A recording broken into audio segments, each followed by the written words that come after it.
Lagi selamat hari Minggu dan Shalom. Shalom. Baik, kita mau belajar kebenaran firman Tuhan.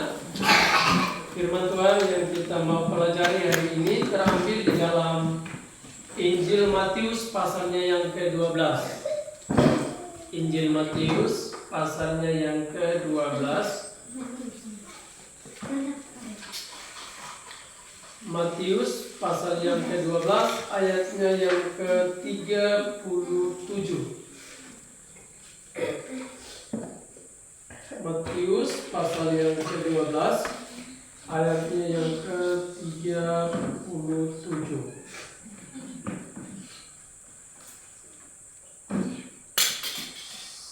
Matius 12 ayat yang ke-37 dan persiapkan Roma 10 dengan ayat yang ke-10. Jadi ada dua ayat yang kita mau belajar. Yang pertama Matius 12 ayat 37, yang kedua Roma 10 ayat yang ke-10. Sudah ketemu? Sudah. Siapkan dulu Roma 10 ayatnya yang ke-10.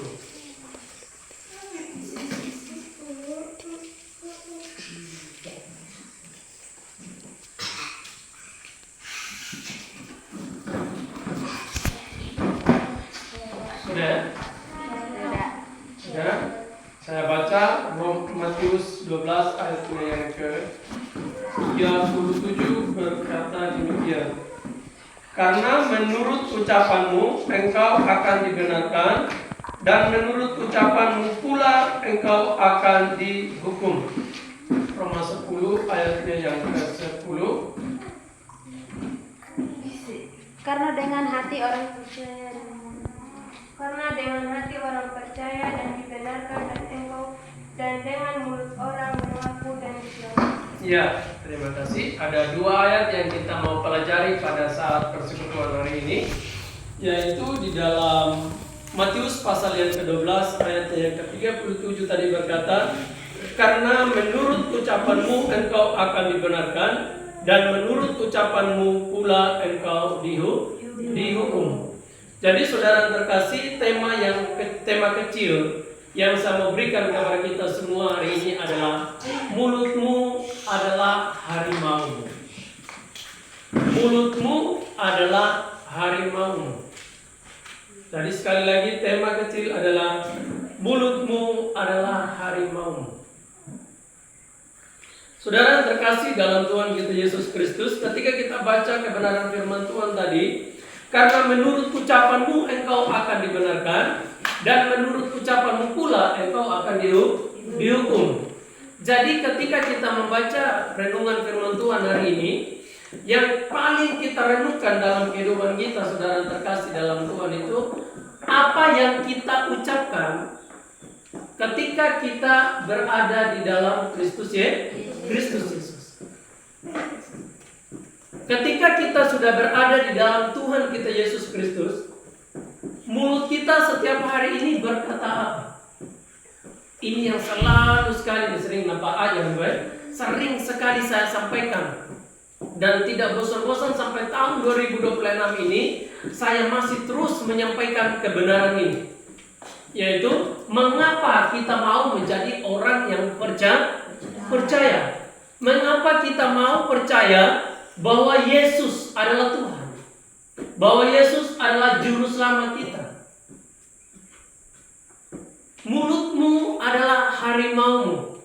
Menurut ucapanmu lah engkau dibenarkan, dan menurut ucapanmu pula engkau dihukum. Apa yang kita katakan sehingga kita dikatakan dibenarkan, dan apa yang kita ucapkan sehingga kita dihukum. Menurut ucapanmu lah engkau akan dibenarkan, dan menurut ucapanmu pula engkau dihukum. Alkitab berkata tadi di dalam Roma 10 ayatnya yang ke-10. Saya baca bagi kita semua. Karena dengan hati orang percaya dan dibenarkan, dan dengan mulut orang mengaku dan diselamatkan. Apa yang kita percaya dan apa yang kita mengaku. Ketika kita percaya kepada Kristus Yesus, kita berkata apa? Matius 12:37 tadi berkata, menurut ucapan dibenarkan, juga menurut ucapanmu juga engkau dihukum. Jadi apa yang mulut kita ucapkan ketika kita ada dalam Kristus Yesus? Yang pertama adalah ketika kita berkata, aku adalah orang yang telah dibenarkan. Menurut ucapanmu itulah engkau dibenarkan. Tapi ketika kita berkata, aku adalah orang yang berdosa, menurut ucapanmu itulah engkau dihukum. Mengapa orang ketika dia berkata dia adalah orang yang berdosa, Alkitab berkata dia dihukum? Karena Roma 3 ayat 23 berkata, semua orang telah berbuat dosa dan telah kehilangan kemuliaan Allah. Dan Roma 6 ayat 23 berkata, upah dosa adalah maut. Jadi kalau kita berkata, aku orang berdosa, saya orang berdosa, menurut ucapanmu lah kamu dihukum. Apa menurut Alkitab orang berdosa? Alkitab berkata, upah dosa adalah maut. Maut itu artinya terpisah dengan Tuhan sampai dengan selama-lamanya. Tetapi ketika kita berkata, saya bukan orang berdosa, saya adalah orang yang telah dibenarkan dan saya menjadi orang benar, menurut ucapan engkau dibenarkan. Jadi ketika kita berkata, saya adalah orang benar, ucapan kita lah ini. Menurut ucapan kita lah ini, kita dibenarkan, kita dimerdekakan, kita diselamatkan. Atau jangan sampai mulut kita berkata, saya orang yang berdosa, menurut ucapanmu engkau dihukum. Kamu berkata apa sekarang? Orang benar atau orang yang berdosa? Iya, tadi saya orang berdosa. Tadi sebelum saya berada dalam Kristus Yesus, saya orang berdosa. Tapi karena saya tahu orang berdosa ini tidak boleh masuk surga, sebab itu saya mau percaya sama Tuhan Yesus. Ketika saya percaya sama Tuhan Yesus, saya bukan orang berdosa lagi, tapi saya adalah orang yang telah dibenarkan, sehingga saya benar-benar menjadi orang benar. Sekali lagi, saya mengatakan saya benar-benar orang benar, bukan karena saya tidak melakukan kesalahan, tapi karena Tuhan sendiri yang berkata telah membenarkan saya. Artinya di sini kita benar-benar hanya percaya apa yang Tuhan katakan. Saya tidak percaya saya punya mulut sendiri, saya tidak percaya saya punya diri sendiri, tapi saya percaya apa yang Tuhan katakan. Kalau Tuhan Yesus berkata, aku telah membenarkan kamu, saya benar-benar menjadi orang benar. Saya berkata orang benar bukan karena saya tidak melakukan kesalahan, tapi karena Tuhan yang membenarkan saya, dan saya percaya apa yang Tuhan katakan. Saya percaya kita akan menjadi penginjil. Dan yang kita kabarkan adalah apa? Ada banyak orang yang berlomba-lomba memberitakan Injil. Tapi apa yang mereka beritakan? Apa yang mereka sampaikan? Mereka menyampaikannya juga bahwa semua manusia adalah orang yang berdosa. Mereka berkata demikian. Padahal mereka tahu bahwa upah dosa adalah maut. Upah dosa adalah maut. Jadi ayat firman Tuhan yang kita pelajari adalah, menurut ucapanmu lah engkau dibenarkan, dan menurut ucapanmu juga engkau dihukum. Kalau kamu berkata kamu orang berdosa, berarti menurut ucapanmu itulah kamu dihukum. Karena upah dosa adalah maut. Saya orang yang berdosa, Tuhan. Siapa yang bilang kita orang berdosa? Karena kita melihat diri kita sendiri. Melihat diri kita sendiri. Tapi kalau kita terus melihat Tuhan, maka sulit sekali kita berkata orang berdosa. Karena Tuhan berkata, aku telah membenarkan kamu. Jadi kita semua adalah orang yang telah dibenarkan oleh Tuhan, dan kita benar-benar menjadi orang benar di matanya Tuhan. Kita bukan orang berdosa lagi. Karena saya orang berdosa, sehingga saya percaya sama Tuhan Yesus. Jadi kita harus punya pengertian yang bagus. Di luar sana ada banyak sekali yang memberitakan Injil, tapi sampai dengan hari kematian pun mereka berkata orang berdosa sampai mati. Tidak ada bedanya. Belum percaya Tuhan Yesus, orang berdosa. Sudah percaya Yesus, masih orang berdosa juga. Padahal mereka tahu upah dosa adalah maut. Karena semua manusia adalah orang berdosa, maka Yesus yang adalah Allah sendiri, dia datang. Karena semua manusia adalah orang berdosa. Karena dosa adalah musuhnya Allah. Karena dengan dosa manusia semualah, sehingga dia harus mati di atas kayu salib. Dosa kita lah yang dia tanggung. Sampai dia berkata, sudah selesai. Karena semua manusia, sehingga dia datang di dunia ini. Kalau semua manusia adalah orang yang benar, Yesus tidak mau datang. Atau kalau ada jalan lain supaya kita bisa selamat, Yesus tidak mau datang. Tapi hanya satu jalan. Harus semua dosa harus dihapus. Dan semua dosa itu harus dihapus dengan apa? Dengan apa? Dosa itu hanya dihapus dengan apa? Dengan apa? Semua. Apa yang membuat dia mati di atas kayu? Dengan apa? Dengan apanya yang suci? Darahnya yang suci. Semua dosa itu harus dihapus, dan harus dihapus dengan darah. Darah apa yang bisa menghapus dosa? Darah yang suci. Mengapa Yesus memiliki darah? Dia bukan manusia, tetapi karena dia memakai tubuh manusia, sehingga dia memiliki darah. Dan darah yang dia miliki adalah bukan darah seperti saudara dan saya. Darah yang dia miliki adalah darah yang suci, yang kudus, yang sempurna, yaitu tanpa darah dari laki-laki. Dia adalah Allah sendiri yang datang di dalam rupa manusia, di dalam rahimnya Bunda Maria. Hanya dia darah yang suci. Selain Kristus Yesus, tidak ada darah yang dapat menghapus dosa. Tidak ada darah. Coba kita baca di dalam Yakobus 2 di sana. Coba buka, bantu saya. Yakobus 2 ayatnya ke-10. Langsung aja satu orang bisa. Yakobus 2 ayat 10. Sebab barang siapa menuruti seluruh hukum itu, tetapi mengabaikan satu bagian daripadanya, ia bersalah terhadap seluruhnya. Barang siapa yang menuruti hukum Taurat itu atau perintah itu, tetapi dia bersalah satu saja, ia sudah gagal melakukan seluruh hukum Taurat. Hanya satu saja kesalahannya. Oleh karena itu, tidak ada orang yang dibenarkan di hadapan Allah oleh karena ia melakukan hukum Taurat. Tidak ada. Kenapa? Karena tidak ada manusia di muka bumi ini yang sempurna melakukan hukum Taurat. Tidak ada yang mampu. Siapapun dia, tanpa terkecuali. Siapapun dia manusia di muka bumi ini, tidak ada manusia yang berusaha yang mampu melakukan hukum Taurat.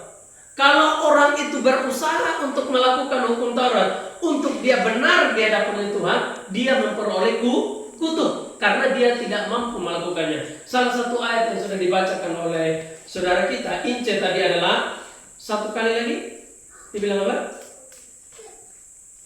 Sebab barang siapa menuruti seluruh hukum itu, tetapi mengabaikan satu bagian daripadanya, ia bersalah terhadap seluruhnya.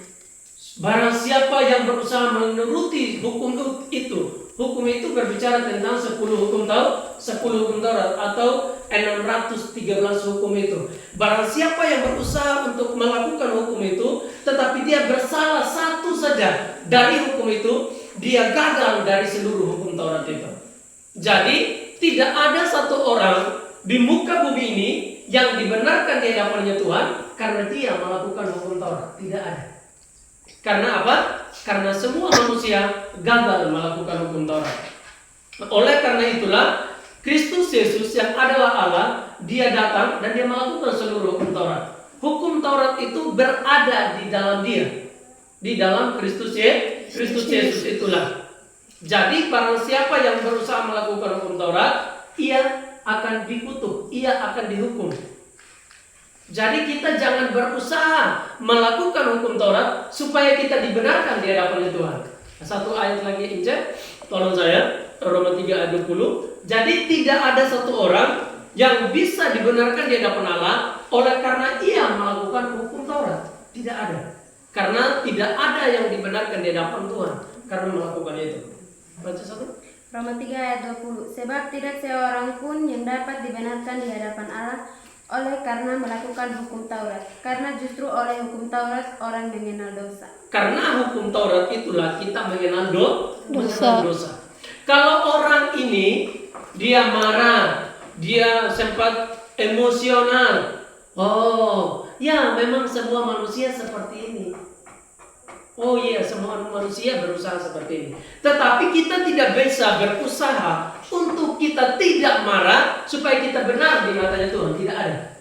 Karena mungkin kita bisa tidak marah, tapi kita bisa saja untuk kita emosi. Bisa saja kita benci saudara kita. Barang siapa yang berusaha melakukan hukum itu atau perintah itu, tapi dia bersalah satu saja, dia sudah gagal melakukan semuanya itu. Jadi tidak ada orang yang bisa seperti itu. Kalau kita mungkin sempat marah, ya saya manusia.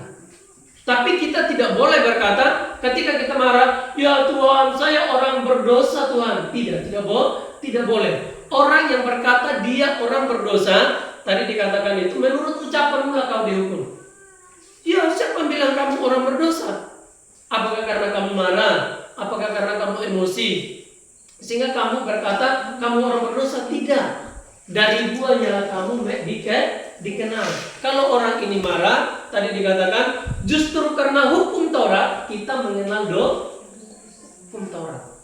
Ya karena kalau dia sempat emosional, ya hukum Taurat lah yang memberitahunya kamu orang, dia itu dari orang berdosa itu. Coba Jena Roma 5 ayat yang 19. Jadi kita sebenarnya berada di bawah siapa? Kita berada di dalam siapa sekarang ini? Roma 5 ayat 19. Jadi sama seperti oleh ketidaktaatan satu orang, semua orang telah menjadi orang berdosa. Demikian pula oleh ketaatan satu orang, semua orang menjadi orang benar. Karena ketaatan satu orang sajalah kita menjadi orang benar. Ketaatannya siapa? Siapa?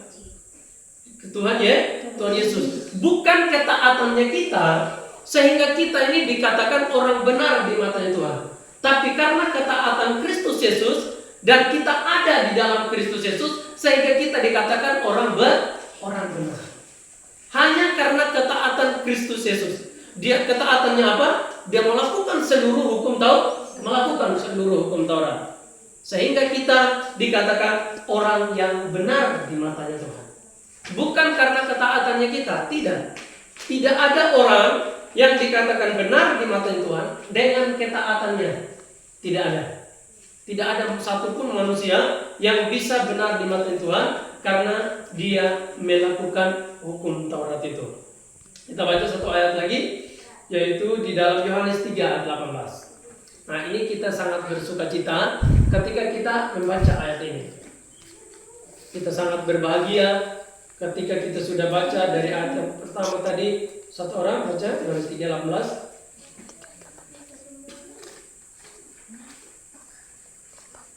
Yohanes 3 ayat 18. Barang siapa percaya kepadanya, ia tidak akan dihukum. Barang siapa tidak percaya, ia telah berada di bawah hukuman, sebab ia tidak percaya dalam nama Anak Tunggal Allah. Barang siapa yang ada di dalam dia, ia tidak akan dihukum. Di dalam siapa? Allah. Barang siapa yang ada di dalam dia itu siapa? Siapa? Ya, Anak Tunggal, yaitu Tuhan Tuhan Yesus. Barang siapa yang ada di dalam dia, ia tidak akan dihukum. Jadi kita semua yang ada di dalam dia, sampai dengan kematian kita tidak akan dihukum. Hukum bukan berarti masuk penjara, tidak. Hukum artinya mengalami yang namanya penderitaan yang kekal, tidak akan. Karena kita ada di dalam dia. Tapi ada yang berkata demikian. Oh, kalau kita sudah ada di dalam Yesus, berarti kita buat aja seenaknya. Bisa begitu? Tidak. Tidak bisa kita seenaknya saja karena kita sudah ada dalam Kristus Yesus dan kita percaya kita tidak dihukum lagi, lalu seenaknya kita buat, kita mencuri, kita bunuh orang, kita pukul orang, kita menipu ke sana kemari. Tidak bisa seenaknya seperti itu. Tidak bisa seenaknya. Atau sengaja berbuat hal-hal yang tidak baik itu. Kalau kita sengaja melakukannya itu, Wahyu 3:19 bilang apa? Jen, tolong. Kalau kita sengaja, kita ada dalam Kristus Yesus, lalu kita sengaja melakukan yang jahat, sengaja jahat, mencuri, membunuh. Oke, ini cek, langsung baca aja, sama aja, sama. Wahyu 3 ayat 19. Barang siapa kukasihi, ia kutegur dan kuhajar. Sebab itu relakanlah hatimu dan bertobatlah. Ya, barang siapa kukasihi, ia akan kutegur dan kuhajar. Sebab itu relakanlah hatimu dan bertobatlah itu. Kalau orang sengaja untuk mencuri, kapan dia akan masuk penjara. Tapi bisa saja dia mencuri 1, 2 kali, 3 kali, 4 kali tidak ditangkap. Tapi kalau dia tidak bertobat, dia mungkin hanya mencuri yang kecil aja, dia langsung ketahuan. Karena Tuhan yang mau menegur dia. Dia bisa masuk penjara, Dia bisa saja masuk penjara, atau bisa saja dipukul, bahkan bisa saja dibunuh. Kan bisa saja. Tapi oleh karena itu, ketika kita dalam Kristus Yesus, ketika kita melakukan yang baik, itu bukan karena kita, tetapi karena Efesus 5 ayat 10 bilang apa? Efesus 2 ayat 10. Efesus 2 ayat 10. Coba bantu. Yang pegang HP itu lebih cepat. Iya. Efesus 2 ayat 10. Karena kita ini bukan Allah, diciptakan dalam Kristus Yesus untuk melakukan pekerjaan baik yang dipersiapkan Allah sebelumnya. Ia mau supaya kita hidup di dalamnya. Yang dipersiapkan Allah sebelumnya. Jadi perbuatan yang baik itu ketika kita tidak sempat berbohong, menipu, mencuri, berdusta dan lain sebagainya, itu bukan karena kita, tapi Allah sendiri yang sudah mempersiapkannya itu. Dia sudah mempersiapkannya ketika kita ada di dalam Dia. Kalau kita mampu melakukannya itu bukan karena kita, tapi karena Allah sendiri yang bekerja. Jadi kita tidak punya kesempatan untuk kita membangga-banggakan diri kita sendiri. Ya kata dulu lah, betul kan? Kalau kita tolong sesama kita yang susah, itu bukan karena kita, tetapi karena Roh Allah sendiri yang bekerja di dalam diri kita. Sehingga kita tidak punya kesempatan, saya bantu kamu, saya tolong dia. Ini berarti kita melakukannya untuk diri sendiri. Alkitab berkata, kerjakanlah semuanya itu sepertinya hanya untuk Tuhan. Kalau kita bisa membantu orang yang susah, itu bukan karena kita. Sembunyikanlah diri kita di belakang salib Kristus. Karena yang mengerjakannya itu adalah Tuhan sendiri. Dan ketika kita belajar untuk kita bantu orang yang susah, yang kesulitan itu, kita harus percaya ini. Ada berkat orang lain yang dititipkan Tuhan melalui kita. Ada berkat orang lain atau ada berkat tetangga, itu dititip melalui kita. Kenapa Tuhan tidak kasih langsung kepada dia? Yang menjadi pemisah antara kamu dengan Allahmu adalah segala kejahatanmu dan segala dosa-dosamu. Sehingga ia sepertinya tidak tajam mendengarkan doa-doa kita. Dia tidak mendengarkan doa-doa kita karena segala kejahatan kita, segala perilaku kita yang buruk di muka bumi ini. Sehingga Tuhan tidak menjawab doa-doanya, tetapi doa-doanya itu atau berkat yang dia minta kepada Tuhan, dia titip kepada orang lain. Dia titip kepada orang lain untuk memberikannya. Untuk secara langsung Tuhan tidak mau. Karena apa? Karena segala kejahatanmu, segala keburukanmu yang kamu tidak mau bereskan di dalam hatimu, itu yang menjadi pemisah. Sehingga sepertinya Tuhan tidak kurang tajam pendengarannya untuk mendengarkan doa-doa kita. Tetapi ketika kita belajar untuk kita melakukan yang terbaik, maka doa-doa kita itu Tuhan pasti jawab. Pasti dijawab. Kapan? Ya itu bukan menurut waktu kita. Apa itu? Yang tadi itu Matius 11 ayat 8 itu. Saya tidak bicara uang saya tidak bicara rumah, saya tidak bicara motor saya tidak bicara harta di sini yang diminta, tapi berbicara tentang hukum Taurat itu tadi. Matius 11 ayat 8. Injak pada pakai Alkitab. Matius 11 ayat 28. Marilah kepadaku semua yang letih lesu dan berbeban berat, aku akan memberi kelegaan kepadamu. Ya, yang kita minta itu, Tuhan, tolong bereskanlah hati saya. Yang tadi saya masih hidup di bawah hukum Taurat, Tuhan tolong bereskan semua itu. saat itu Tuhan langsung bereskannya. Kita langsung hidup di dalam kasih karunia Allah. Kita jangan mengingat lagi yang itu. Kita masih hidup di bawah hukum Taurat, tidak lagi. Karena kita bukan orang yang dibenarkan di mata Allah karena kita melakukan hukum Taurat, tidak. Tetapi kita dibenarkan di mata Allah oleh karena kita ada di dalam Kristus Yesus itu. Jadi mulut kita adalah harimau kita. Kita berkata apa hari ini? Orang dosa atau orang benar? Sekarang kita semua orang benar atau orang berdosa? Benar. Orang benar. Kita dikatakan orang benar bukan karena ketaatan kita, tetapi karena Roma 5 ayat 19 tadi itu. Oleh karena ketaatan Kristus Yesus sehingga kita dikatakan orang benar. Karena Yesus. Oleh karena itu kita tidak punya kesempatan untuk kita sombong. Tidak akan ada. Karena kita dibenarkan di mata Tuhan bukan pekerjaan kita, tapi pekerjaan Kristus Yesus. Hanya Kristus Yesus yang bekerja. Kita hanya menerimanya saja. Kita bukan bekerja. Kalau kita berkata, ini adalah pekerjaanku, maka itu kita akan berkata, Tuhan, saya sudah setia dengan Tuhan, saya sudah taat dengan Tuhan, berikanlah itu. Kita akan menuntut Tuhan. Tetapi semuanya itu adalah pemberian Allah, kita hanya menerimanya saja. Kita tidak bekerja, tapi Yesus sendiri yang bekerja di dalam diri kita. Jadi tadi ayat firman Tuhan yang kita belajar itu adalah Matius 12 ayat 37 itu. Menurut ucapan kita lah kita akan dibenarkan, dan menurut ucapan kita pula kita dihukum dan di mata Tuhan. Jadi sering sekali saya ajarkan Markus 11 ayat 24 di tempat ini, atau di Kuya ataupun di Weimar. Selalu saya ajarkan ketika kita berdoa, kita dalam keadaan sakit. Yang saya ajarkan adalah Markus 11 ayat yang ke-24 itu.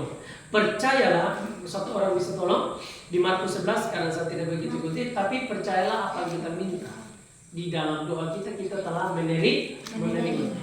Baca satu orang.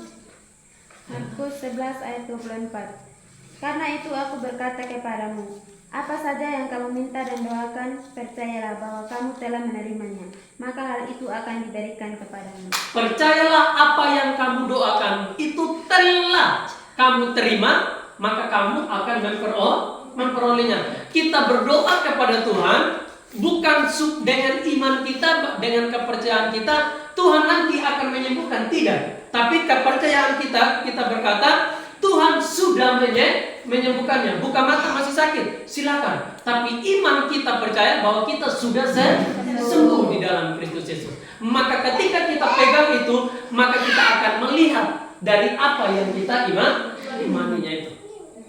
Kita tidak punya doa, kita tidak bisa belajar begini, bahwa Tuhan sembuhkanlah saya. Contohnya kalau kita sakit ya, kita tidak punya iman bahwa nanti Tuhan yang menyembuhkan, tidak. Tapi dengan iman kita sudah sembuh. Sekalipun apa yang kita doakan itu, contohnya kita masih ada luka, atau kita masih gemetar, kita masih sakit, kita masih batu. Mungkin kita masih batu, tapi iman kita telah mempercayanya bahwa kita sudah sembuh. Maka apa yang kita imani itu dengan sungguh-sungguh dalam Kristus Yesus, itu kita akan memperolehnya itu. Kita akan memperolehnya itu. Sama seperti Ibrani 11 ayat 1 itu. Coba baca. Sama seperti itu. Ibrani. Lagi dan lagi iste saja terus ya. Karena dia yang pegang Alkitab. Tapi apa yang lain itu tolong diisi Alkitab. Jangan isi dengan FB Pro saja. Ya isi TikTok aja. Selalu TikTok aja. Boleh TikTok, tapi isi juga Alkitab ya. Coba baca. Ibrani 11 ayat 1. Iman adalah dasar dari segala sesuatu yang kita harapkan dan bukti dari segala sesuatu yang kita. Ya, iman adalah dasar dari segala sesuatu yang kita harapkan dan bukti dari segala sesuatu yang tidak kita lihat. Itulah Kristus Yesus. Kita percaya tapi kita tidak melihat, tapi kita tetap percaya sampai kita memperolehnya itu. Itulah ketika kita juga dalam keadaan pergumulan kita sakit, apapun itu, Ketika Markus 11 ayat 24 sudah tertulis di dalam hati kita, percayalah itu. Ketika kita berdoa, Tuhan, saya punya masalah ini. Jangan sedikit-sedikit, kemarin juga saya sengaja tidak singgung tentang Chelsea ya, ada ulang tahun. Saya mau kita tetap berdoa. Kita sendiri berdoa, Tuhan, saya sudah usia ini, Tuhan berkati saya dengan usia yang ada ini, yang Tuhan percayakan. Saya makin dewasa di dalam Tuhan, saya makin takut akan Tuhan, saya makin bertumbuh di dalam Engkau Tuhan. Jangan semuanya pendeta yang berdoa, karena kita juga harus berkomunikasi dengan Tuhan. Ini penting sekali. Saat kita duduk, saat kita terbaring, atau saat kita berjalan, hendaklah kita harus memperkatakan hukum Taurat atau firman kitab Taurat maksud saya. Firman Tuhan itu. Selalu kita bicara dengan Tuhan. Tuhan, saya sekarang mau pergi ke sekolah. Tuhan tolong saya, malaikatmu Tuhan sertakan. Jangan keluar dari kamar sudah wangi, langsung ambil motor, langsung jalan. Jangan gitu. Tuhan, sekarang kami mau ke sekolah, Tuhan berkati kami. Supaya malaikat Tuhan itu menyertai kita.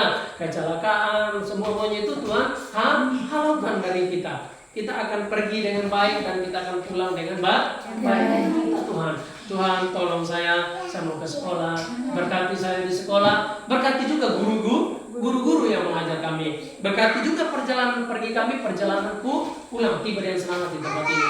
Harus berdoa. Kemanapun juga, ke kebun, ke sawah, kemanapun kita harus berdoa sama Tuhan. Tuhan, sekarang saya mau kerja. Beri saya kesehatan, beri saya kekuatan. Berikan saya cara-cara yang baru Tuhan. Ilmu-ilmu yang baru, pikiran-pikiran Tuhan yang baru. Tuhan berikan kepada saya. Saya penuh dengan keterbatasan Tuhan. Tuhan bantu saya, Tuhan tolong saya. Itu ya. Selalu kita berkomunikasi dengan Tuhan setiap saat. Ketika kita sudah selesai bekerja, Tuhan terima kasih. Saya sudah bisa mengerjakan apa yang bisa saya kerjakan. Saya beristirahat sebentar, kalau ada waktu saya mau melanjutkan pekerjaan saya. Senantiasa kita berkomunikasi dengan Tuhan, maka pelan-pelan Tuhan akan menyelesaikan setiap persoalan demi persoalan kita dalam rumah tangga kita. Apapun itu, Tuhan akan membereskan semuanya itu pelan-pelan aja. Tapi yang paling terutama adalah Tuhan mau kita selalu berkomunikasi. Kita harus terus berkomunikasi, berbicara dengan Tuhan. Sekalipun kita tidak melihatnya, tapi kita harus berkomunikasi. Kita tetap percaya kepada Tuhan. Inilah yang harus kita miliki dalam diri kita. Tetapi seperti yang saya awali tadi, ada banyak orang yang giat memberitakan Injil. Tapi contohnya ada pendeta sama-sama memberitakan Injil. Tetapi ada 1-2 yang tidak setuju dengan satu orang itu. Mereka giat memberitakan Injil, tetapi mereka anti dengan satu orang. Itulah Rasul Paulus berkata, memiliki sebuah pergumulan yang besar, bahwa dia memiliki kekhawatiran yang terbesar dan memilikinya.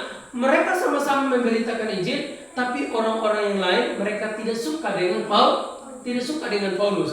Bahkan mereka berusaha untuk Paulus masuk ke dalam penjara. Sekarang ada banyak sama-sama pendeta, sama-sama misionaris, sama-sama memberitakan Injil, tapi yang satu mereka tidak suka. Saya tidak suka sama dia sesat. Dia itu tidak benar. Giat memberitakan Injil, mulut mereka memberitakan Injil, tapi hati mereka bagaimana untuk menjatuhkan teman. Banyak sekali yang melakukan itu. Dan itulah yang Paulus punya pergumulan terbesar, memiliki kekhawatiran yang terbesar. Sama-sama cerita Injil, tapi hati mereka mau menjatuhkan. Di dalam jemaat tidak boleh begitu ya. Jangan sampai kita bersama-sama beribadah kepada Tuhan, tapi yang satu berkata, tidak boleh. Karena ketika itu terjadi, itu akan menjadi pergumulan terbesar dari seorang pemimpin. Itu akan menjadi. Kita sama-sama beribadah. Tidak boleh. Kita harus seia sekata. Kita harus sepikir di dalam persekutuan kita. Maka pertumbuhan kita akan terjadi. Jangan yang satu. Jangan. Tidak boleh seperti itu. Dan saya percaya di jemaat di tempat ini tidak ada. Tidak akan ada yang terjadi. Karena apa? Kita datang beribadah bukan karena kita hebat. Kita datang beribadah itu wujud nyata atau adalah tindakan daripada iman kita, yang dimana Tuhan sudah menyelamatkan kita. Itu yang Paulus ini. Jangan sampai nanti karena ketidaksehatian jemaat, pendeta tidak akan punya kesempatan untuk belajar firman dengan baik. Bagaimana pendeta setiap hari hanya berusaha untuk menyelesaikan persoalan itu. Tapi bagaimana kita sepikir di dalam Tuhan, kita harus berkata, saya lebih jahat daripada dia. Ketika kita berkata, saya orang yang lebih jahat Tuhan, kita tidak punya kesempatan untuk membenci saudara kita. Saya pun lebih jahat. Kalau saya seperti ini, semua karena Tuhan.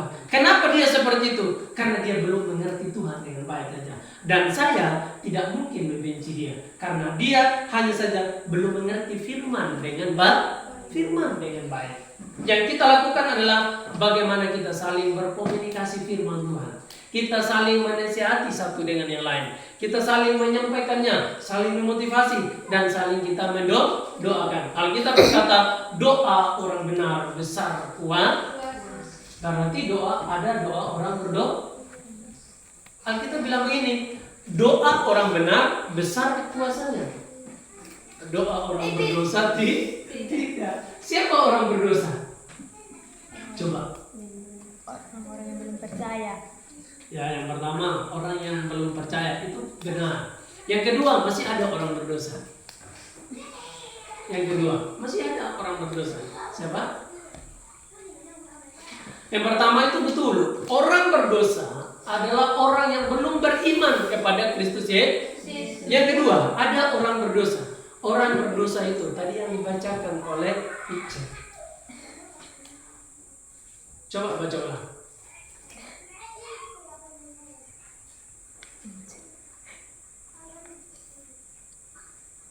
Roma 3:10. Siapa baca tadi? Roma 3:10. Coba baca. Seperti ada tertulis, tidak ada yang benar seorang pun tidak. Roma 3 ayat 20. Saya salah, sorry. Roma 3 ayat 20. Sebab tidak seorang pun yang dapat dibenarkan di hadapan Allah oleh karena melakukan hukum Taurat, karena justru oleh hukum Taurat orang mengenal dosa. Iya, jadi orang yang berusaha melakukan hukum Taurat itu adalah orang yang berdosa. Dia sekalipun dia percaya sama Tuhan, tapi dia mengambil juga hukum Taurat untuk dia lakukan supaya dia benar di mata Tuhan. Itu juga orang yang berdosa. Dia percaya firman Tuhan, dia percaya hukum Taurat, lalu dia campurkan itu. Itu orang berdosa. Orang benar adalah dia mengambil firman Tuhan, dia membuang hukum Taurat. Hukum Taurat itu hanya jadikan cermin saja. Bagaimana caranya? Justru dengan hukum Taurat orang mengenal dosa.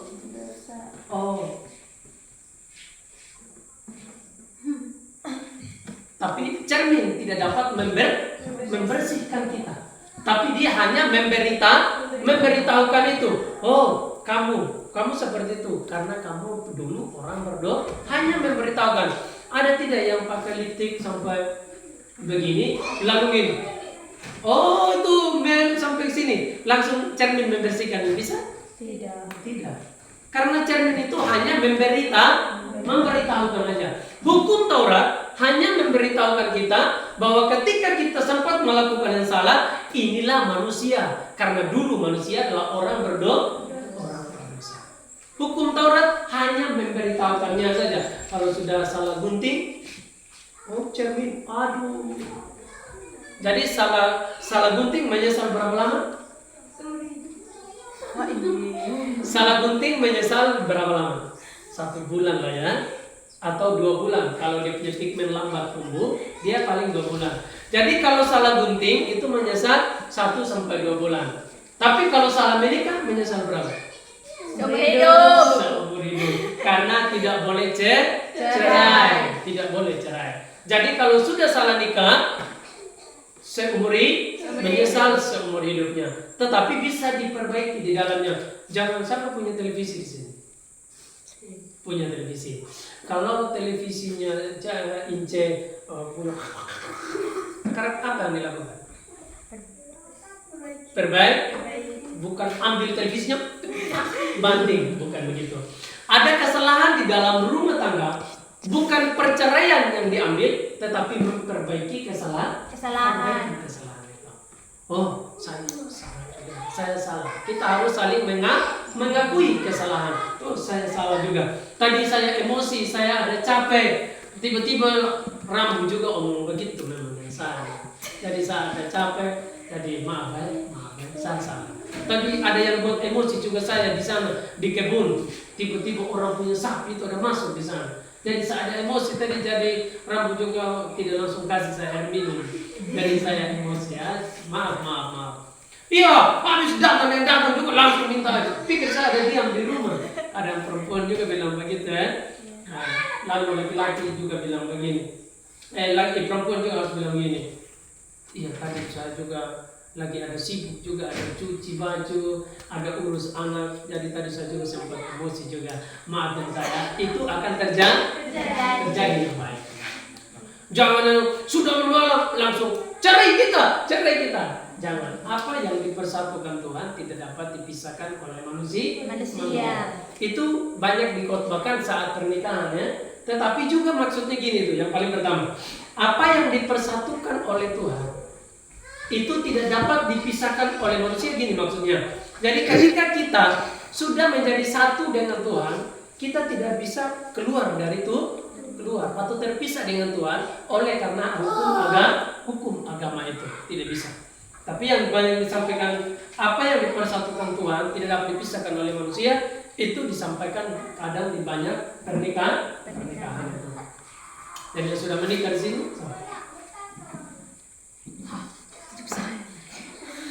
ya, Mama Ben persiapkan untuk menikah ya. Ya, Mama Ben. Mama Jeli, orang sudah menikah. Mama Aben juga persiapkan diri untuk menikah ya. Harus menikah di dalam Tuhan.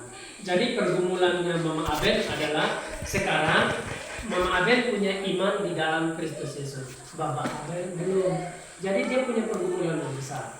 Itulah kita harus sepikir di dalam Tuhan. Harus terus berdoa terus ya. Berdoa terus sampai menjadi kenyataan doa-doamu itu. Tuhan mengasihi Mama Aben, Tuhan mencintai Mama Aben. Teruslah berdoa.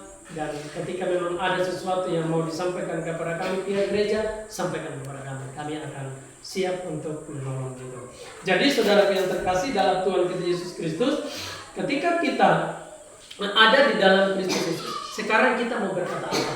Orang berdosa atau orang benar? Orang apa? Orang benar. Kita orang benar. Kita bukan orang berdosa lagi. Kita orang benar karena ketaatan Kristus Yesus. Bukan karena ketaatan kita, tapi karena ketaatan Tuhan Yesus Kristus sampai dia mati di atas kayu salib. Hanya untuk membenarkan kita orang yang jahat ini. Kita orang jahat, tapi Tuhan mau membenarkan kita. Perempuan yang kedapatan berzina, dia berkata, aku pun tidak menghukum engkau. Pergilah dan jangan lagi berbuat dosa lagi. Dosa di sana, jangan lagi melakukan zina. Jangan lagi melakukan hal-hal yang kotor, yang tidak berkenan. Semua orang mempunyai hawa nafsu. Tapi apakah semua orang berzina? Tidak. Tapi mengapa mereka ada beberapa orang yang berzina? Kenapa? Karena mereka kehilangan iman. Mereka kehilangan iman. Bukan karena hawa nafsu yang membuat mereka berzina, tetapi karena mereka kehilangan iman.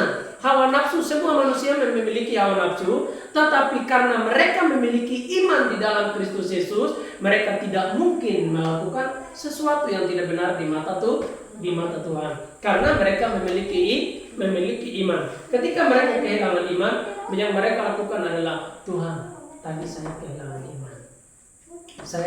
iman. Ketika kita menyadari hal yang itu, besok, lusa dan selanjutnya tidak akan mau melakukan hal yang tidak berkenan di mata Tuhan. Kita tidak akan mau melakukannya itu karena kita sudah menyesalinya. Tuhan, saya menyesali perbuatan saya ini, Tuhan. Dia adalah Tuhan yang sudah mengampuni itu. Bukan saat kita mengakui Tuhan mengampuni, tidak. Tetapi dia sudah mati untuk mengampuni segala pelanggaran dan segala dosa-dosa kita. Jadi Ibrani 10 ayat 10 ayat penutup kita. Ince bisa bantu? Ince terus yang pegang Alkitab. Ibrani 10 ayat yang ke-10. Ibrani 10 ayat 10. Dan karena kehendaknya inilah kita telah dikuduskan satu kali untuk selama-lamanya oleh persembahan tubuh Yesus Kristus. Iya, dan karena inilah kehendaknya kita telah dikuduskan sekali untuk selama-lamanya oleh persembahan tubuh Yesus Kristus Yesus. Kita telah dikuduskan berapa kali? Berapa lama? Selama-lamanya. Bukan 10 kali, bukan 1000 kali, bukan 100 kali, bukan 1000 miliar kali, tapi selama-lamanya sampai dengan kematian. Tapi yang diminta adalah mulut kita berkata apa? Tuhan berkata, oleh karena inilah kehendaknya, kita telah dikuduskan sekali untuk selama-lamanya. Ketika Tuhan berkata demikian, kita berkata apa? Yaitu Roma 10 ayat yang ke-10 itu tadi ya. Kita mengaku apa? Kita berkata apa sekarang? Orang benar atau orang berdosa? Itu yang akan terjadi. Makanya tadi saya kasih temanya itu adalah mulutmu harimau. Mulutmu harimau. Dari ucapanmu itulah engkau dibenarkan, dan menurut ucapanmu itulah kita dihukum. Kalau orang berkata dia orang berdosa, ia akan dihukum.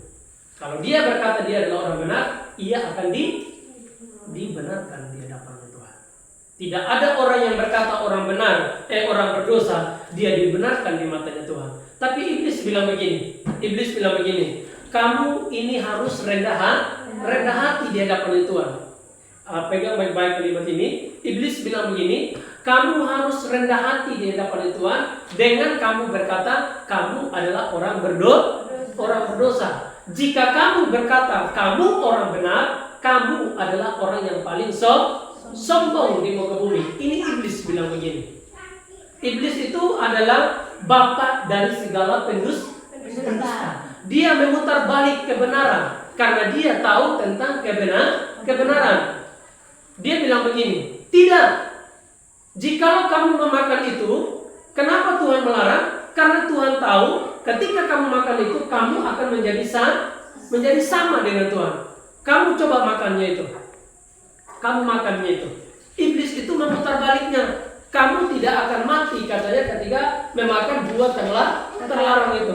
Sehingga Hawa membuang apa yang Tuhan katakan, mengambil apa yang iblis ucapkan pada waktu itu. Karena iblis bilang begini, kamu akan menjadi sama dengan Tuhan. Kamu akan menjadi sama dengan Tuhan kalau kamu makan. Padahal Tuhan bilang begini, semua pohon yang ada di taman ini boleh kau makan buahnya, tapi satu yang tidak boleh kau makan, yaitu tentang pohon pengetahuan yang baik dan yang jahat. Tidak boleh kau makan. Jikalau kamu makan, maka kamu akan mati. Sekarang pertanyaannya, di mana pohon itu? Pohon pengetahuan yang baik dan yang jahat itu ada di mana? Semua pohon yang ada di taman ini boleh kau makan buahnya. Tapi satu pohon itu jangan kau makan, nanti kamu mati, kata Tuhan. Sekarang pertanyaannya, di mana pohon itu? Ada di mana? Ada di mana? Ada di mana? Ada di mana? Apa maksud daripada semua pohon yang ada di taman ini boleh kau makan buahnya, tapi buah pohon pengetahuan yang baik yang jahat yang ada di tengah-tengah taman ini tidak boleh kau makan buahnya? Sekarang apa maksudnya itu? Jadi gini, supaya jangan berpikir pohon itu, pohon yang ada di sana. Pohon itu memang benar-benar ada pada waktu itu. Tetapi pohon itu adalah gambarannya dan pohon itu ada sekarang ini. Apa itu? Apa itu? Di mana itu pohon itu? Dan apa maksud dari pohon itu? Saya beritahukan. Kalau sampai berpikir sampai sebentar sore pun tidak akan pernah datang. Kecuali Tuhan langsung datang. Pohon itu langsung tahu, Bapak Jerry, Chelsea langsung tahu. Tapi karena Tuhan memberitahukan kami beritahukan. Apa maksud dari pohon itu? Maksud pohon itu adalah semua pohon itu artinya gini. Semua gereja, semua organisasi yang ada di dunia ini kita boleh mengikutinya. Sekali lagi, semua organisasi yang ada di dunia ini kita boleh mengikutinya. Tapi satu, organisasi yang tidak memberitakan buah yang baik jangan kita ikuti. Karena ketika kita ikuti, kita akan mati rohani kita. Semua itu organisasi yang ada di dunia ini boleh kita pakai organisasi apa? Kita sudah organisasi berapa? 3. Semua organisasi aja boleh. Tapi yang paling terpenting adalah buah yang satu itu. Pengajarannya.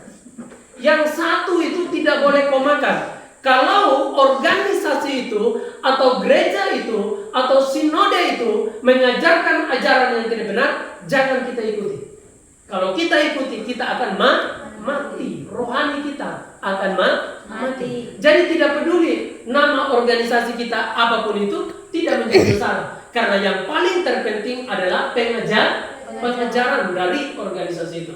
Kalau organisasi itu mengajarkan ajaran yang tidak benar, jangan ikuti. Nanti kita mati. Rohani kita, pengenalan kita akan Tuhan, itu yang dimaksud itu ya. Jadi kalau ada yang tanya, Ince, Jena, Jelly, pohon pengetahuan yang baik dan yang jahat itu di mana sekarang? Dan apa maksud semua pohon itu? Kalau ditanya, sudah bisa jawab? Sudah barusan berapa detik saya pesan. Harus bisa catat, pegang itu sampai menjadi milik kita. Semua pohon yang ada di taman ini artinya adalah semua gereja, semua sinode yang ada di dunia ini kita boleh ikuti. Tapi satu, ajarannya. Kalau dia organisasi itu mengajarkan ajaran yang tidak alkitabiah, jangan mengikutinya. Tidak boleh mengikuti itu. Nanti kita mati. Jadi ada banyak sekarang yang mati. Mereka bergereja, tapi mereka tidak memiliki pengertian yang benar tentang firman Tuhan. Saya mau tanya jemaat Tuhan, apakah dengan kita berpindah sinode, pengajaran kami berbeda? Pengajaran kami berbeda? Kemarin dari GKIN, sekarang di PSBI. Apakah ajaran kami berbeda? Tidak. Kami tidak akan pernah berbeda dengan ajaran kami. Karena ajaran ini adalah yang paling terpenting. Kami tidak pernah membawa ajaran dari GKIN. Kami juga tidak akan pernah membawa ajaran daripada GPSDI. Tapi ajaran dari GKIN yang benar kami bawa. Ajaran dari GPSDI yang baik yang benar kami bawa. Ajaran yang tidak benar kami tidak akan mengajarinya. Karena kami tidak sedang memberitakan ajaran sinode. Jadi yang paling terpenting adalah gereja itu mengajarkan yang benar atau tidak. Yang benar itu apa? Satu tadi. Kalau dia berkata kita adalah orang berdosa, jangan ikuti ajaran itu. Nanti kita mati karena upah dosa adalah maut. Tapi hampir seluruh gereja, Alkitab bilang begini, semua.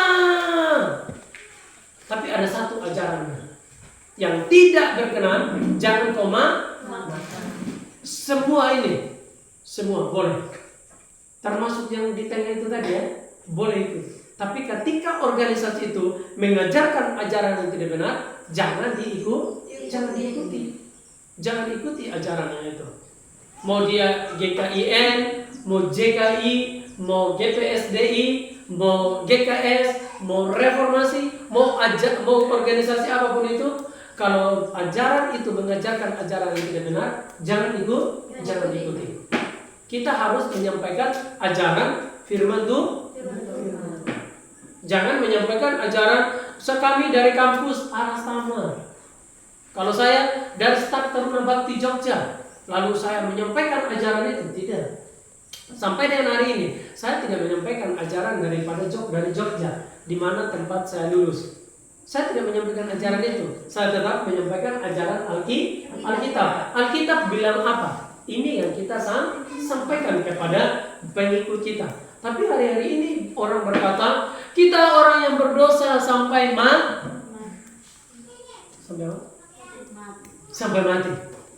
Terima kasih Tiara. Suara kalau bisa lantang aja. Jangan kalau di gereja di luar banyak sekali. Kalau dalam gereja sampai kami tidak mendengarnya. Tapi kalau di luar keras sekali ya. Itu ya. Kalau bisa kita lantang aja. Tapi kita tidak berani menyuarakannya itu karena kita takut salah. Tapi ketika kita sudah tahu itu kebenarannya, sampaikannya itu. Kami tidak akan pernah takut. Dimanapun kami sampaikan Injil, mau di Pulau Sumba, mau di Flores kemarin ketika saya penginjilan, suara ini yang kami sampaikan. Karena apa? Kami tahu ini adalah kebenaran yang murni. Kami tidak akan pernah takut menyampaikannya, dan sampai dengan hari ini tidak ada yang bisa untuk mengalahkannya. Ketika kami berkata, kita bukan orang yang berdosa, mereka bilang, hah? Bukan orang berdosa? Hanya Yesus saja yang bukan berdosa, mereka bilang. Ya benar, karena Yesus yang membenarkan saya. Sampai dengan hari ini, tidak ada yang mampu mengalahkannya. Dimanapun kami sampaikan kebenaran ini, mereka tidak akan pernah bisa mengalahkannya. Ada banyak yang menyampaikan ayat yang itu, 1 Yohanes 1:8 dan 9, mereka sampaikannya itu. Jika kita berkata kita bukan orang yang berdosa, kita menipu diri kita sendiri, dan kebenaran itu tidak ada. Iya memang betul. Tapi maksud ayat itu kepada siapa? Kepada orang yang beriman sungguh-sungguh, atau kepada siapa itu dikatakan? Jadi ada orang yang berkata demikian. 1 Yohanes 1:8 dan 9 itu ya. Coba Ince lagi, atau Jen, atau Jen. Jika kita mengaku dosa kita, maka Ia adalah setia dan adil, sehingga Ia akan mengampuni segala dosa kita dan menyucikan kita dari segala kejahatan. Ayat 8. Jika kita berkata bahwa kita tidak berdosa, maka kita menipu diri kita sendiri, dan kebenaran tidak ada di dalam kita. Jika kita berkata kita tidak berdosa, maka kita menipu diri kita sendiri. Kepada siapa disampaikan itu? Ini maksudnya. Ini disampaikan kepada orang-orang yang berusaha hidup di bawah hukum Taurat. Mereka berusaha untuk hidup di bawah hukum Taurat, tapi mereka berkata kami bukan orang berdosa. Jikalau kamu berkata demikian, kamu menipu dirimu sendiri dan kebenaran tidak ada. Yaitu tadi di dalam berapa tadi itu? Apa tadi? Yang jika kita menuruti seluruh hukum Taurat, namun kita bersalah satu. Yakobus 2 ayat 10. Ya, coba baca. Yakobus 2 ayat 10 tadi. Coba. Supaya kita bisa tangkap yang baik. Yakobus 2 ayat 10. Sebab barang siapa menuruti seluruh hukum itu, tetapi mengabaikan satu bagian ya, pasal itu. Barang siapa yang menuruti hukum itu, tapi mengabaikan satu saja. Mengabaikan artinya itu dia tidak mampu melakukan yang satu saja. Dia berapa situ lanjut? Ia bersalah terhadap seluruhnya. Dia bersalah seluruhnya. Dia berusaha untuk melakukan hukum itu, tapi dia mengabaikan yang satu saja. Dia sudah bersalah atas seluruhnya. Itu maksudnya itu. Kamu berkata kamu bukan orang berdosa oleh karena kamu melakukan hukum Taurat, oleh karena kamu berusaha melakukan perintah Tuhan itu, yang 10 hukum Taurat itu. Kamu itu menipu dirimu sendiri dan kebenaran itu tidak ada pada kamu. Kenapa? Kenapa dia bilang begitu Rasul Yohanes? Karena memang siapapun dia yang berusaha untuk hidup di bawah hukum Taurat, ia tidak akan pernah tidak akan pernah mampu. Siapapun dia yang berusaha untuk melakukan hukum Taurat, ia tidak akan pernah mampu. Itulah maksud dari 1 Yohanes 1:8. Jika kamu berkata kamu bukan orang berdosa, maka kamu menipu dirimu sendiri dan kebenaran tidak ada pada kamu. Karena memang kamu berusaha melakukan hukum Taurat, padahal kamu tidak mampu melakukannya. Tuhan tidak pernah memberikan perintah kepada orang yang Sekali lagi, Tuhan tidak pernah memberikan perintah kepada orang yang Jawabannya banyak ya, mampu, mati, masih. Jawaban yang benar adalah apa?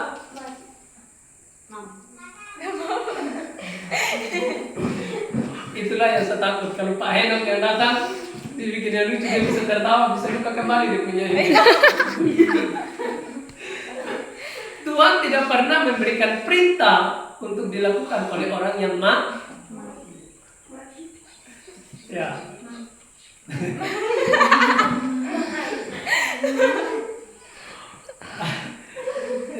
Puji Tuhan. Tuhan tidak pernah memberikan perintah kepada orang yang mati. Kalau kita mati, Tuhan bisa tidak? Domi, berjalan. Atau saya sudah mati, Jena datang. Om Pendeta, jalan. Bisa tidak? Om Pendeta, jangan mencuri. Padahal saya sudah mati. Bapak Jerry datang, saya sudah mati. Bu, jangan mengingini. Bisa tidak? Tidak. Ice datang. Om, jangan berbohong. Padahal saya sudah mati. Tuhan tidak pernah memberikan perintah kepada orang yang mati. Jadi hukum Taurat itu tidak diberikan kepada kita untuk kita melakukannya supaya kita hidup. Tidak pernah. Karena Tuhan itu memberikannya perintah hanya sebagai cermin saja kepada kita.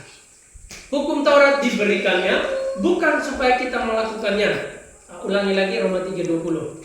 Jadi hukum Taurat tidak diberikan kepada kita supaya kita dibenarkan, tetapi hanya untuk memberitahu kita. Ya, Bu? Hanya memberitahu. Coba baca. Saya ulangi lagi. Masih 1 jam lagi, Pak. Iya, Om. Roma 3 ayat 20. Roma 3 ayat 20. Sebab tidak seorang pun yang dapat dibenarkan di hadapan Allah oleh karena melakukan hukum Taurat, karena justru oleh hukum Taurat orang mengenal dosa. Ya, hanya dengan hukum Taurat kita mengenal dosa. Jadi contohnya kita bersyukur kepada Tuhan ya, saudara kita, om kita, kakak kita, bapak kita, saudara kita ya, Bapak Jeli ya, dia sudah ketipis di sini ya. Itu puji Tuhan sekali. Itu puji Tuhan sudah kecil sekali. Jangan ada memang. Karena ada yang begitu. Tidak apapun yang orang lakukannya itu, ketika orang dia benci dengan orang itu, yang benar sekalipun yang dilakukan itu salah di matanya. Ketika ada yang orang yang sehat, ada banyak. Itulah menjadi pergumulan. Tidak menjadi sukacita. Sebenarnya kebahagiaan atau kesembuhan seseorang itu harus menjadi sukacita kita bersama. Itulah yang Tuhan kehendaki. Maka kita akan ditolong oleh Tuhan. Itu akan terjadi yang namanya revival di dalam kehidupan kita. Revival itu adalah pergerakan di dalamnya itu, atau itu perubahan di dalamnya itu. Kadang kalau ada orang yang sudah sekarat, orang tidak ada, kadang bilang dukun itu yang ini. Karena gitu ya. Jadi kita bersyukur sekali kita melihat sekarang. Tetapi ketika dia sudah ini, dia lihat begini. Bapak Jerry melihat gini. Oh, ini ada nanah di sini. Itu tidak bisa dibersihkan oleh cermin. Tapi cermin memberitahukan umbu baba jeli, di sini ada nanah oleh karena pecah di sini. Jadi dia yang membersihkannya. Hukum Taurat tadi itu hanya memberitahukan saja. Bukan untuk membersihkan dosa kita. Tidak ada orang yang melakukan hukum Taurat supaya membersihkan dirinya dari dosa. Tidak ada. Tetapi yang membersihkan manusia dari dosa hanyalah siapa? Yesus Kristus. Hanya Kristus Yesus yang membersihkan kita dari dosa. Apakah itu sudah terjadi? Sudah terjadi. Kapan terjadi itu?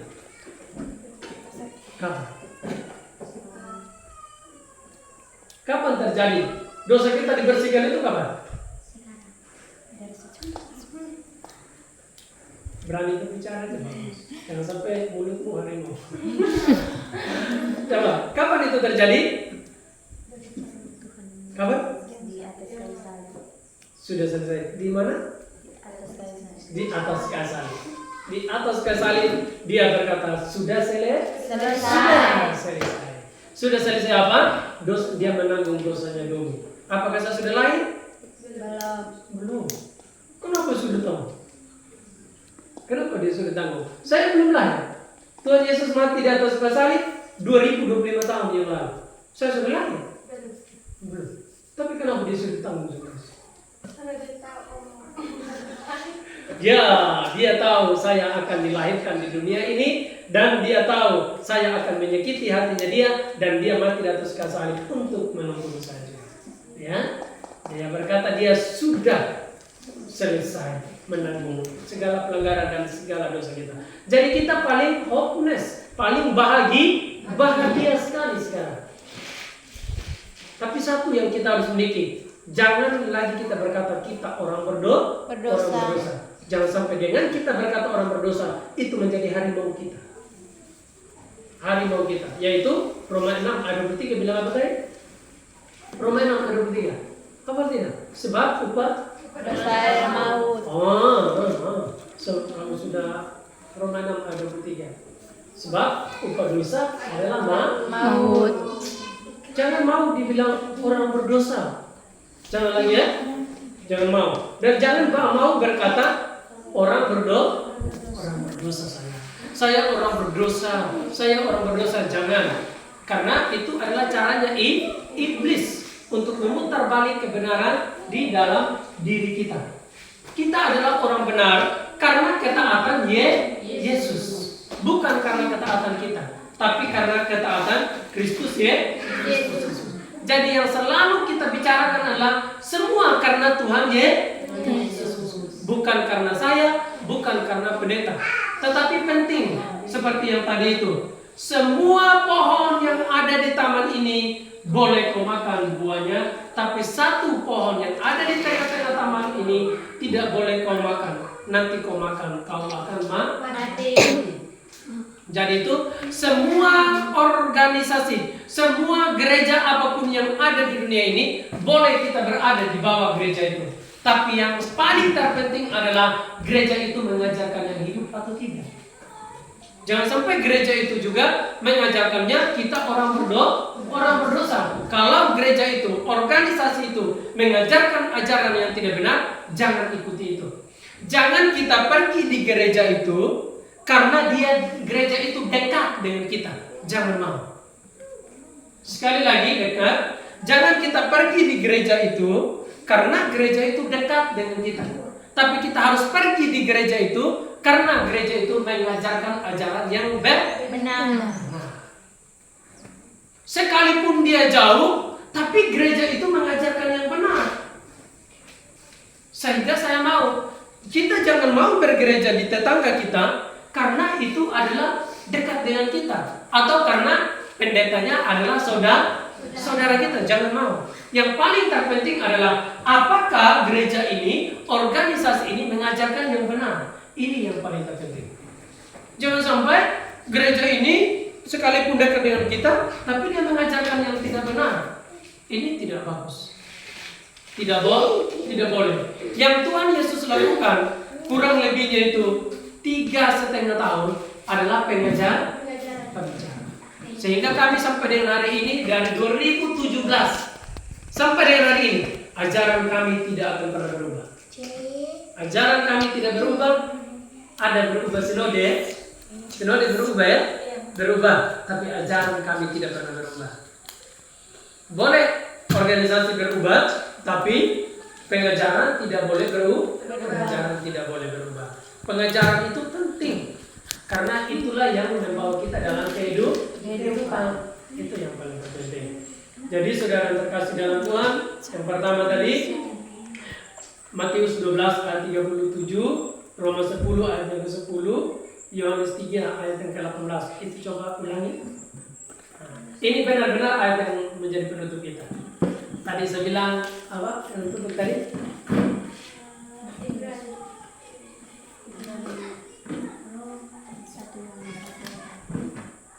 Nah, sekarang betul-betul ayat penutup ini ya. Yohanes 3 ayat 18, ulangi. Yang sudah dicatat itu. Yohanes 3 ayat 18. Bilang apa?